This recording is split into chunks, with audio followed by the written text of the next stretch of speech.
Hello students, so this is part 3 of chapter number 1 integers for class 7th.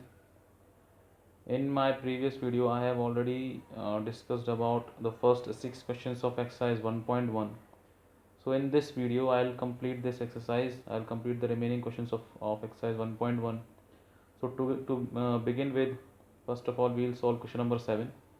Question number 7 is in a magic square each row, column and diagonal have the same sum. Check which of the following is a magic square. Question number 7 में दो parts हैं, part 1 part 2, और मुझे ये check करना है कि क्या ये मैजिक स्क्वायर हैं या नहीं।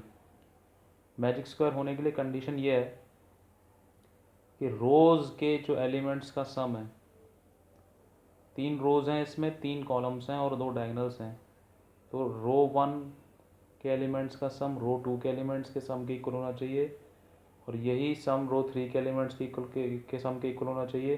सिमिलरली कॉलम 1 कॉलम 2 कॉलम 3 इन सभी के एलिमेंट्स का जो सम है वो इक्वल होना चाहिए, और डायगोनल 1 डायगोनल 2 के एलिमेंट्स का सम भी आपस में इक्वल होना चाहिए। अगर ऐसा है तब तो स्क्वायर मैजिक स्क्वायर होगा, otherwise it won't be a magic square. मतलब कहने का ये कि जैसे ये फर्स्ट स्क्वायर गिवन है, तो ये है row 1 R1, this is row 2 R2, this is row 3 R3। तो मैं रो 1 के तीनों एलिमेंट्स यानी कि 5 -1 और -4 इन तीनों का सम निकालूंगा। सिमिलरली मैं रो 2 के तीनों एलिमेंट्स का सम निकालूंगा, -5 -2 7। मैं रो 3 के तीनों एलिमेंट्स का सम निकालूंगा, 0 3 -3। तो 3 सम तो ये हो जाएंगे। फिर मैं निकालूंगा कॉलम 1 के तीनों एलिमेंट्स का सम। फिर मैं निकालूंगा कॉलम 2 के तीनों एलिमेंट्स का सम। फिर मैं कैलकुलेट करूँगा कॉलम 3 के तीनों एलिमेंट्स का सम। तो ये 3 और आंसर्स मेरे पास आएंगे। उसके बाद मैं कैलकुलेट करूँगा डायगोनल 1 के तीनों एलिमेंट्स का सम। डायगोनल 1 के एलिमेंट्स हैं 5 -2 -3। फिर मैं कैलकुलेट करूँगा डायगोनल 2 -4 -2 और 0 के एलिमेंट्स का सम। ये कुल मिलाकर के मेरे पास 8 आंसर्स आएंगे। अगर ये आठों आंसर आपस में इक्वल हैं तो ये जो स्क्वायर होगा ये मैजिक स्क्वायर है, अदरवाइज ये मैजिक स्क्वायर नहीं होगा। तो to begin with I will find the sum of the elements of row 1। Row 1 के एलिमेंट्स का सम निकाल करके हम जो है शुरुआत करेंगे। तो रो 1 के एलिमेंट्स का सम निकाल रहे हैं। Sum of elements of row 1 is 5 + -1 + -4, तो ये टोटल निकल के आता है 0। Similarly I will calculate sum of elements of row 2। तो रो 2 के एलिमेंट्स का सम कैलकुलेट करते हैं। Sum of -5 + -2 + 7, this is also 0। आगे बढ़ते हैं, रो 3 के एलिमेंट्स का सम निकालते हैं। 0 + 3 + -3, इट इज़ ऑल्सो 0। कॉलम 1 के तीनों एलिमेंट्स का सम 5 -5 और 0 का सम अगर निकालते हैं तो वो भी 0 आता है। कॉलम 2 के एलिमेंट्स का सम निकालते हैं, -1 + -2 + 3, दिस इज ऑल्सो 0। कॉलम 3 के तीनों एलिमेंट्स का sum -4 + 7 + -3 is also 0। Sum of elements of diagonal 1 5 + -2 + -3, this is also 0. Sum of elements of diagonal 2 -4 + -2 + 0, this is -6। अभी तक जो मैंने सम निकाले थे तो आप देखिए, R1 का टोटल आ रहा था 0, R2 का टोटल है 0, R3 का टोटल है 0, C1 का टोटल है 0, C2 का टोटल है 0, C3 का टोटल है 0। डायगोनल 1 के एलिमेंट्स का सम है 0, लेकिन डायगोनल 2 के एलिमेंट्स का सम जो है वो 0 नहीं आया है, आया है -6। अब क्योंकि ये सभी आंसर्स जो हैं ये आपस में इक्वल नहीं है, इसमें से 7 आंसर्स तो 0 हैं, लेकिन एक लास्ट आंसर जो है वो -6 आ गया है। ये सभी आंसर्स क्योंकि आपस में इक्वल नहीं है, all sums are not equal, therefore it is not a magic square. Similarly part second को सॉल्व करते हैं। तो पार्ट सेकंड में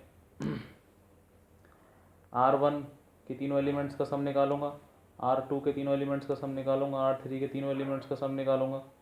similarly I will calculate sum of elements of column 1 column 2 column 3 of I will find the sum of elements of diagonal 1 and diagonal 2 as well. तो अगर ये सभी आठों के आठों सम अगर आपस में इक्वल आएंगे तो ये एक मैजिक स्क्वायर होगा, otherwise it won't be a magic square. तो जब R1 के एलिमेंट्स का सम निकालता हूँ तो आता है -9, R2 के एलिमेंट्स का सम निकालता हूँ तो आता है -9, R3 के एलिमेंट्स का सम निकालता हूँ तो वो भी -9 है। टोटल आप अपने आप कर सकते हो, सम निकालना है, एलिमेंट्स को केवल ऐड करना है, एडिशन सब्ट्रैक्शन पहले हम सीख चुके हैं। कॉलम 1 के एलिमेंट्स का टोटल निकालता हूँ तो वो भी -9 है, कॉलम 2 के एलिमेंट्स का सम भी -9 है, कॉलम 3 के सम के एलिमेंट्स का भी सम -9 है। सिमिलरली डायगोनल 1 डायगोनल 2 के एलिमेंट्स का सम भी इंडिविजुअली -9 आ रहा है। अब क्योंकि ये सभी आंसर्स आपस में इक्वल हैं, all sums are equal, therefore it is a magic square. चलिए आगे बढ़ते हैं। Question number 8, verify a minus minus b is equal to a plus b. तो मुझे वेरीफाई करना है कि a minus minus b a plus b के इक्वल है। अब क्योंकि मुझे ये चीज़ वेरीफाई करनी है कि ये इक्वल है, इसलिए मैं इनको इक्वल नहीं मान के चलूँगा। इसलिए मैं LHS और RHS दोनों को अलग अलग सॉल्व करूँगा।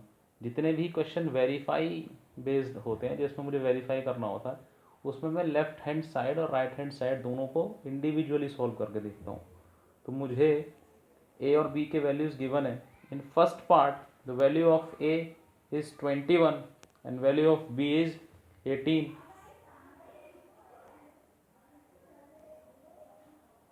So left hand side is a minus b. So I'll put the values of a and b in left hand side. A is 21 and b is 18. This minus will become plus and 21 plus 18 will become 39. RHS में given है a plus b, तो a को replace कर दीजिए 21 से and b will be replaced by 18. So 21 plus 18 is again 39. Because LHS is 39 and RHS is also 39, therefore LHS is equals to RHS. तो मुझे जो चीज़ वेरीफाई करनी थी कि a minus minus b is equals to a plus b, वो verify हो गई है। Second part, a is 118, b is 125. Again I'll solve LHS and RHS individually. LHS is a minus minus b, तो a और b की values जो given है उनको पुट कर देंगे। This minus minus will become plus, and on adding 118 and 125 I'll get 243. RHS is a plus b, so 118 plus 125 is 243. Because these two answers are equal, therefore LHS and RHS are equal. Hence the statement is verified. दो question मैंने कर दिए, बाकी दोनों part आप कर सकते हो, बहुत आसान है। Question number 9 is about comparison. So let's get on to the question number 9 first part. Question number 9 part A, इसको सॉल्व कर लीजिए, इसको इंडिविजुअली सॉल्व कर लीजिए, दोनों को अलग अलग और कंपेयर कर लीजिए। -8 plus -4 is -12 and -8 minus -4, this minus minus will become plus and -8 plus 4 is -4. On comparing these we find that -4 is greater than -12. Next b part, -3 plus 7 minus 19. So -3 plus 7 is 4 and 4 minus 19 is -15. And solving the right hand side, 15 minus 8 plus minus will become -15 minus 8 is 7. 7 minus 9 is -2.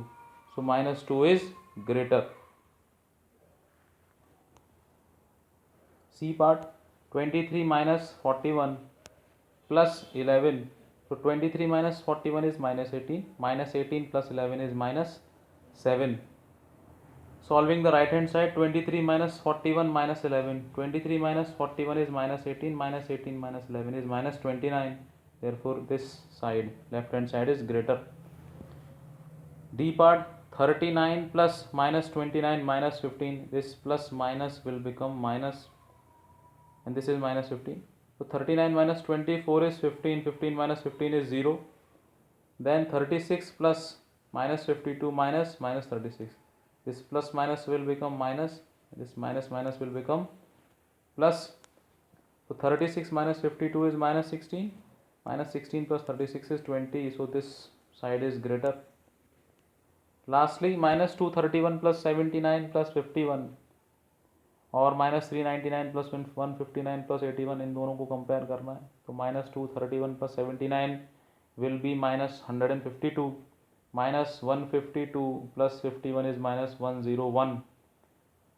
तो left hand side का जो finally answer आ रहा है वो आ रहा है -101। RHS को solve करते हैं। -399 plus 159 is -240, -240 plus 81 is -159। So -101 is greater than -159. Last question. Question number 10. Question number 10. A water tank has steps inside it. A monkey is sitting on the topmost step, that is the first step. The water level is at the 9th step. तो ये जो question है ये काफ़ी बढ़िया question है, समझने की ज़रूरत है। देखिए एक वाटर टैंक है, लेकिन उस वाटर टैंक तक पहुंचने के लिए जहाँ पर पानी जहाँ पर उसमें शुरू होगा उससे पहले कुछ सीढ़ियाँ बनी हुई हैं, कुछ स्टेप्स बनी हुई हैं, स्टेयर्स। तो मंकी है, मंकी जो है इस वक्त पहली सीढ़ी पर है, फर्स्ट स्टेप पर है, और जो वाटर मिलेगा वो मिलेगा उसको 9 स्टेप नीचे उतर करके। ठीक है, मंकी जो है वो अभी पहले स्टेप पर है और उसको 9वें स्टेप पर आकर के अभी वो जब 9 सीढ़ियाँ 9 जब नीचे की तरफ उतरेगा, 8 सीढ़ियाँ जब नीचे उतर करके जब 9वीं सीढ़ी पर पहुँचेगा तब जा करके उसको वाटर मिलेगा। Water tank has steps inside it. जो वाटर टैंक है उसमें सीढ़ियाँ बनी हुई हैं और नीचे पानी है उसमें 9वें स्टेप पर, 9वीं सीढ़ी पर जा करके पानी मिलेगा। और जो मंकी है, जो बंदर है, वो अभी फर्स्ट स्टेप पर है, पहले स्टेप पर है। A monkey is sitting on the topmost step, that is the first step. The water level is at the 9th step. तो फर्स्ट पार्ट में बोला है कि he jumps 3 steps down and then jumps back 2 steps up. In how many jumps will he reach the water level? तो मतलब इस question को हम जो है नंबर लाइन की हेल्प से करेंगे। क्वेश्चन एक बार और समझ लीजिए कि एक वाटर टैंक है जिसमें कि सीढ़ियाँ बनी हुई हैं और पानी जो है वो 9वें स्टेप पर जाके मिलेगा। तो एक बंदर है वो अभी पहले स्टेप पर है और उसको पहुंचना है 9वें स्टेप पर। तो कुल मिलाकर के उसको अभी 8 स्टेप्स नीचे जाना है।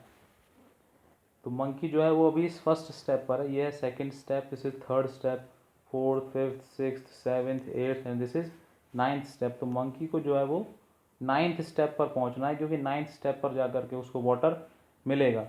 लेकिन वो जा कैसे रहा है? वो जा रहा है पहले 3 स्टेप नीचे उतरेगा और फिर एक जंप, मतलब एक जंप लगाई उसने, अभी वो पहले स्टेप पर है, एक जंप लगाई उसने तो 3 स्टेप नीचे पहुंच जाएगा। अगले जंप में वो 2 स्टेप फिर वापस ऊपर आ जाएगा। फिर अगले जंप में वो 3 स्टेप और नीचे पहुंचेगा और फिर उसके अगले जंप में वो 2 स्टेप पीछे आएगा। एक जंप लेता है, 3 स्टेप आगे पहुंचता है, 3 सीढ़ियाँ नीचे उतर जाता है और दूसरा जंप लगाता है तो वो 2 स्टेप पीछे आ जाता है, 2 सीढ़ी ऊपर चढ़ लेता है। बंदर है। तो हमें ये बताना है कि कितने जंप्स में वो 9th स्टेप पर पहुंच जाएगा, यानी कि 9th स्टेप पर पहुंच जाएगा, वो वाटर लेवल जहाँ पर है वहाँ पहुंच जाएगा। तो ये हमने कैलकुलेट करना है। तो देखिए अभी वो है इधर फर्स्ट स्टेप पर, तो एक जंप लेगा तो 3 स्टेप नीचे उतरेगा, 3 स्टेप नीचे उतरेगा मतलब कहाँ पहुँचेगा? 4th पर। ठीक है, एक जंप ली तो 3 स्टेप नीचे उतरा, 1 2 3, तो 4th पर पहुँचा। अगले ही जंप में 2 स्टेप पीछे आ जाएगा, 2 स्टेप पीछे आने का मतलब वो आ जाएगा सेकंड स्टेप पर। अगले जंप में वो 3 स्टेप नीचे उतरेगा मतलब वो पहुंच जाएगा 5th पर। 3 जंप हो चुके हैं। फिर उसके अगले जंप में वो 2 स्टेप ऊपर चढ़ जाएगा, वो पहुंचेगा 3rd स्टेप पर। 4 जंप हो गए। अगले जंप में वो 3 स्टेप नीचे जाएगा 6, फिर 2 स्टेप पीछे यानी कि 4, फिर 3 स्टेप आगे यानी कि 7, फिर 2 स्टेप पीछे यानी कि 5, फिर 3 स्टेप आगे यानी कि 8, फिर 2 स्टेप पीछे यानी कि 6, और फिर 3 स्टेप आगे, 6 से 3 स्टेप आगे मतलब पहुंच जाएगा 9 पर, जहाँ पर के उसे पहुंचना था। तो ऐसे करते हुए कि 3 स्टेप आगे 2 स्टेप पीछे, 3 स्टेप आगे 2 स्टेप पीछे, ऐसा करते करते अगर हम काउंट करें तो टोटल उसने 11 जंप्स लिए हैं। टोटल 11 जंप्स लिए हैं उसने। तो 11 जंप्स में वो जो है वाटर लेवल तक यानी कि 9th स्टेप पर पहुंच जाएगा। This is the first part. Second part, after drinking water he wants to go back. For this, he jumps 4 steps up and then jumps back 2 steps down in every move. In how many jumps will he reach back the top step? अब पानी उसने P लिया और वो इस वक्त कहाँ पर है, पानी उसने पिया है कहाँ पर, इधर 9th स्टेप पर, तो वो अभी इधर है 9th स्टेप पर नीचे, और वो वापस जाना चाहता है ऊपर फर्स्ट स्टेप पर, तो उसको 9 से 1 आना है। लेकिन 9 से 1 भी वो कैसे आ रहा है, 9 से 1 भी वो अजीब ही तरीके से आ रहा है कि पहले 4 स्टेप तो ऊपर चढ़ता है और फिर 2 स्टेप नीचे उतर जाता है, फिर 4 स्टेप ऊपर चढ़ता है, फिर 2 स्टेप नीचे आ जाता है। तो ऐसे चढ़ रहा है, तो कितने जंप्स में वो जो है ऊपर यानी कि फर्स्ट स्टेप पर आ जाएगा। तो देखिए 9th स्टेप पर है वो, और 9th स्टेप से जब एक जंप लगाएगा 4 स्टेप ऊपर आएगा तो पहुंचेगा 5th स्टेप पर, और फिर अगले ही जंप में वो 2 स्टेप नीचे उतर जाएगा, पहुंचेगा 7 पर, 2 जंप हो गए। फिर 4 स्टेप ऊपर पहुंचेगा, अगले जंप में पहुंचेगा 3rd स्टेप पर, फिर 2 स्टेप नीचे जाएगा तो पहुंचेगा 5th पर, और फिर ये 4 जंप हो गए। 5th जंप में वो जो है 4 स्टेप ऊपर चढ़ के पहुंच जाएगा 1 पे। तो टोटल 5 जंप्स उसको लग रहे हैं 9th स्टेप से फर्स्ट स्टेप पर आने के लिए। This is the second part. Third and last part is, if the number of steps moved down is represented by a negative integer. नीचे जब वो उतर रहा है सीढ़ियों को, जब नीचे की तरफ आ रहा है, तो उसको अगर हम दिखाते हैं नेगेटिव इंटीजर से, तो जब सीढ़ियाँ ऊपर चढ़ रहा है, जब ऊपर आ रहा है, तो उसको हम ऑब्वियसली दिखाएंगे पॉजिटिव इंटीजर से। ठीक है, if the number of steps moved down is represented by negative integers and the number of steps moved up by positive integers, then represent his moves in part 1 and 2 by completing the following। तो fill in the blanks करना है basically, और आगे लिखा हुआ इन ए the some -8 represents going down by 8 steps।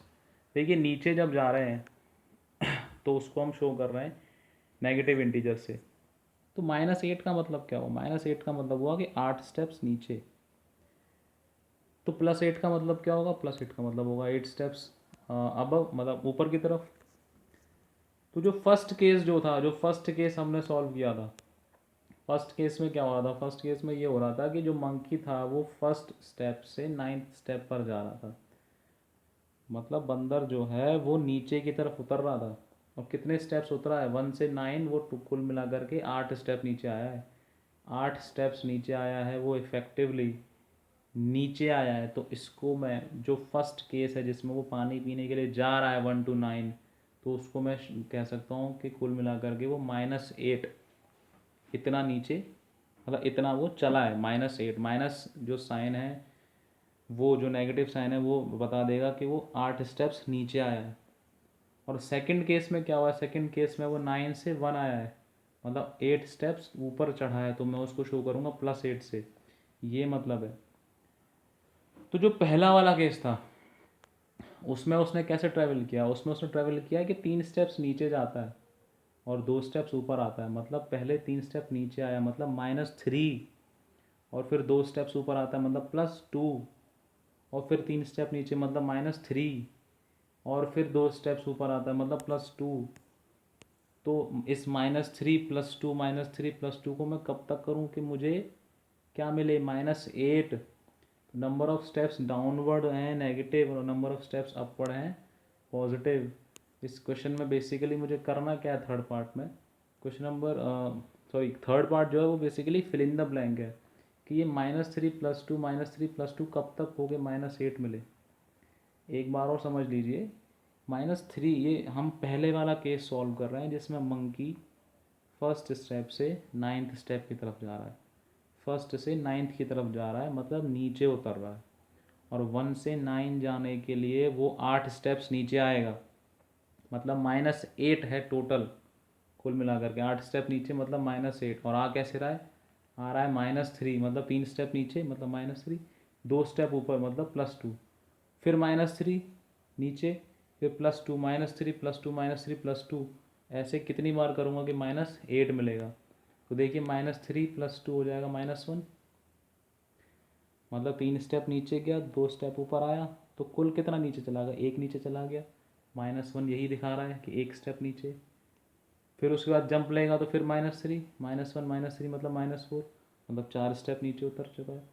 फिर ऊपर आएगा 2 स्टेप तो -4 +2 मतलब -2, फिर -2 -3 -5, फिर -5 +2 -3 -3 -3 -6, फिर -6 + 2 -4, फिर -4 -3 -7, फिर -7 + 2 -5, -5 + 3 हो गया -8। तो जो ब्लैंक मुझे फिल करना है वो ये है कि -3 + 2 -3 + 2 -3 + 2 -3 + 2 -3 + 2 -3 = -8। ठीक है, अब इसका मतलब क्या है? इसका मतलब ये है कि वो पहले 3 स्टेप नीचे उतरा -3, फिर 2 स्टेप ऊपर आया, फिर 3 स्टेप नीचे उतरा, फिर 2 स्टेप ऊपर आया, फिर 3 स्टेप नीचे उतरा, फिर 2 स्टेप ऊपर आया, फिर 3 नीचे, फिर 2 स्टेप ऊपर। ऐसा उसने कब तक किया? इनको काउंट कर लीजिए, ये कितने हैं? ये हैं 1 2। अगर आप इन -3 + 2 -3 + 2 इन सबको काउंट करोगे तो ये है 11। और ध्यान दीजिए, जब हमने इस क्वेश्चन का फर्स्ट पार्ट सॉल्व किया है तो कितने जंप्स में बंदर नीचे पहुंचा था? 11 जंप्स में। तो ये यही है वो 11 जंप्स। और इफ़ेक्टिवली वो कितना नीचे आया है? वो नीचे आया है 8 स्टेप, जिसको मैं शो कर सकता हूँ -8 से।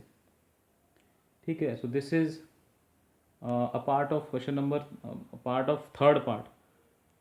So last part of third part is कि आपको जो सेकंड पार्ट में जो मंकी का ट्रैवल रहा है उसको शो करना है। सेकंड पार्ट में क्या हुआ है कि मंकी 9th स्टेप पर था और वो आया फर्स्ट स्टेप पर, तो 9 से 1 पर आया है। 9वां स्टेप जो कि नीचे है उससे पहले स्टेप जो कि ऊपर है उस पर आया, मतलब 8 स्टेप ऊपर चढ़ा है। तो 8 स्टेप ऊपर चढ़ने का मतलब है +8। और आ कैसे रहा है? 4 स्टेप ऊपर चढ़ता है मतलब +4, और 2 स्टेप नीचे उतरता है यानी कि -2। फिर 4 स्टेप ऊपर चढ़ता है मतलब +4, फिर 2 स्टेप नीचे यानी कि -2, फिर 4 स्टेप ऊपर चढ़ता है। तो ये ब्लैंक जो है, मुझे ये ब्लैंक ये फिल करना है। मंकी ने पहले 4 स्टेप ऊपर लिए, 2 स्टेप नीचे आया, तो 2 जंप्स में वो कुल मिलाकर के 2 स्टेप ऊपर चढ़ चुका है। फिर वहाँ से 4 स्टेप ऊपर चढ़ेगा मतलब 6th स्टेप पर पहुँच जाएगा। फिर वहाँ से 2 स्टेप जो है नीचे उतर जाएगा मतलब 4th पे पहुँच जाएगा। फिर वहाँ से 4 स्टेप और ऊपर चढ़ जाएगा मतलब जहाँ उसको पहुँचना था वहाँ वो पहुँच गया है। 4 + 4 = 8। तो ये है वो कॉम्बिनेशन 4 - 2 + 4 -2 + 4, या इससे मिलेगा मुझे +8। और यही है नंबर ऑफ जंप्स, इनको काउंट कर लीजिए 1 2 3 4 5। तो अगर आप ध्यान दें तो सेकंड पार्ट में वो 5 जंप्स में ही ऊपर पहुँच जाता। और finally if -8 represents going 8 steps downward, अगर -8 ये शो कर रहा है कि आप 8 स्टेप्स नीचे जा रहे हैं, तो +8 क्या शो करेगा कि आप 8 स्टेप्स अपवर्ड्स जा रहे हैं। Thank you, that's all for this video.